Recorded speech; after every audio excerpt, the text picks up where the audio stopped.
Your neighbors have some legitimate concerns, and you're going to want to make sure that they are comfortable with what you're doing. Most neighbors, no problem.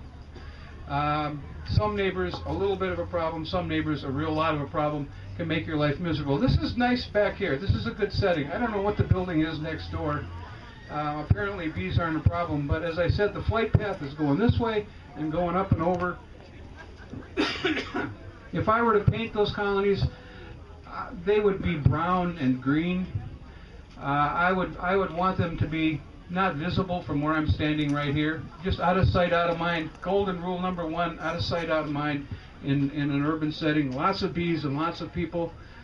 If the bees are out of sight, you're going to do well or better. The other thing, I don't know if you were watching the people that were down here today. I was watching when the fellow was doing the hive demonstration. There were about 40 people standing within 8 feet of that colony. I don't think anybody got stung, right? I didn't see anybody jumping. The beekeeper didn't get stung, and the reason nobody got stung today is that this is the perfect day. There isn't a strong wind, it's not blowing, it's sunny, it's warm. There is a honey flow on someplace because those bees are tearing out of that hive, going someplace and tearing back home and getting rid of it and going out again. The bees are much more inclined on a day like this to be concerned with them than you, unless you get really crazy and start doing a lot of banging around. But this is the time of day you want to work a hive. If I was your neighbor, I wouldn't know you were doing anything out there today because the bees are still doing what they're doing, going up and going out. They weren't bothering the people next door, were they? They weren't bothering the beekeeper. So when you're working your hives, if you haven't started already, that's what you want to be doing. It's the same thing as swimming between 10 and 2. The warmest part of the day, the least wind, the most sun, the best time of day to work a hive, unless it's cold, windy, rainy, gonna storm or just storm, either one. And what happens with that is bees are certainly like you. It's gonna rain, it just rained, it's cold, it's windy, somebody takes the roof off, guess what? I'm not happy. And they're gonna let you know it. So using some common sense and some anthropomorphic sense here on when to work bees makes perfect sense. Be gentle. I watched this guy work the bees and he just had it down. I mean, he lifted a frame out and it was just slow and easy, and he did everything right. He didn't get stung. I'm telling you, he did everything right. And the people around him weren't jumping. Somebody asked, and I don't know when it was, just recently I was at a meeting, maybe it was today, if bees can smell fear. And the question was, probably, I think it was when Elizabeth was up here, can bees smell fear? And she said probably not, and most scientists would say not. However, I did watch a few people on the edge that were the farthest back, that every time they would brush against a plant or a fly would land on their shoulder, this is how they were reacting. And it was not fear, but uncertainty of what, is that a bee? You see what I did? It's a fast, jerky movement. It's a jerky, fat. That's what sets bees off. Those sorts of unnatural. This wouldn't. If I have a bee following me, I'm just going to walk away. I'm not going to turn and run. That's the signal. Because when a beehive is opened by a predator, bear, skunk, whatever, that's the kind of reaction they get from these predators. Is you know, they're aggressive. If you're not aggressive, you're not gonna, you're certainly gonna have far fewer of those problems. One of the things that didn't see here this afternoon that was even more promising is this guy didn't use any smoke until later. He was doing something down there later, and he brought his smoker out. But he had that hive open and all these people and no smoke. I would have said use some smoke. But he knew his bees, and he knew himself, and he knew the crowd, and he felt that he could open that hive without any danger. He was exactly right. I would have been a little more cautious with 40 people standing that close. So when you're operating your hives, and especially if you've got people around, I would recommend using a little bit of smoke. But if you're comfortable with it, don't. But if you're not comfortable with it, use a little bit of smoke. Here's what happens inside of a hive when you use the smoke. Elizabeth did a good job. The inside of those hives is 94 degrees and pitch black, and people are much closer than you are here. Imagine putting 3 times as many people as you got in this tent now. raising the temperature to 94 degrees and having a pitch black. That's what it's like inside of the hive, and all of these bees are exactly right. She's talking, they're communicating with chemicals and touch.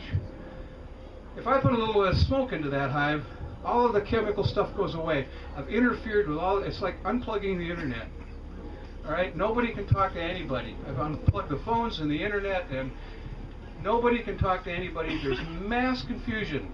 The people on the bottom don't know what's happening to the people on the top, and don't know what's happening to the people in the middle. Meanwhile, I, as a beekeeper, take the top off, do what I need to do very carefully, and I'm going to say rapidly, but as fast as I can carefully.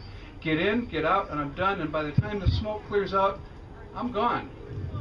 So what he was doing today was more a demonstration than work.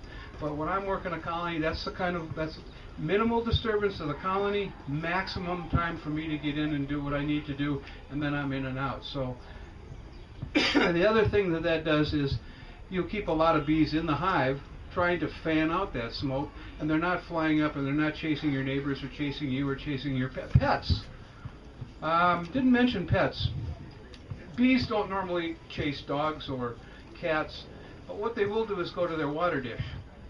And if your neighbor keeps a dog in a pen next door and there's no water, you've let the water go dry, and they're on the water dish and the dog can't get to the water dish, or she does or he does, and gets stung, your neighbor's going to be knocking on your door. So pets aren't a problem per se, but the water dish could be.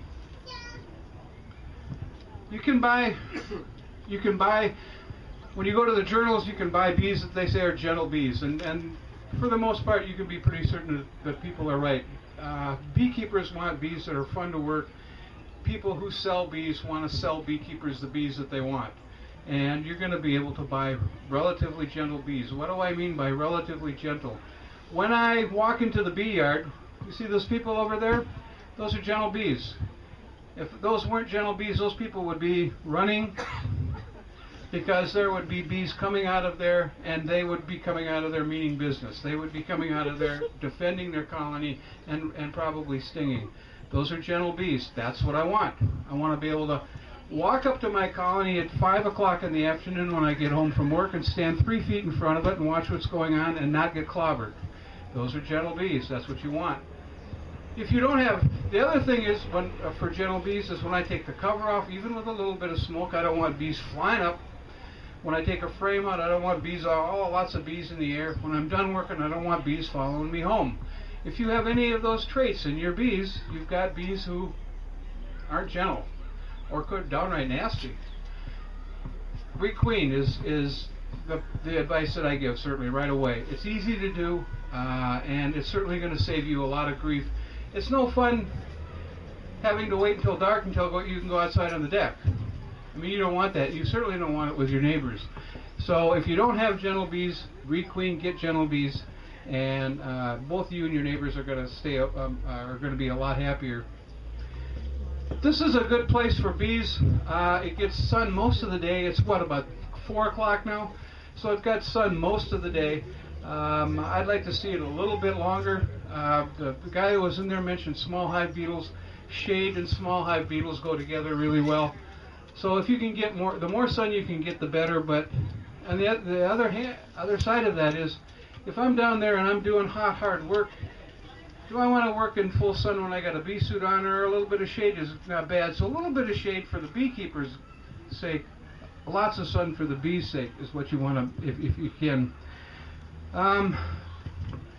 These people keep bees on a roof. These people keep bees in town right here. So it's certainly obvious that you can keep bees in the city. But one of the things you want to think about when you're keeping those bees, these bees are on a hive stand very low to the ground. If those bees were in my backyard in Medina, skunks would be eating me out of house and home.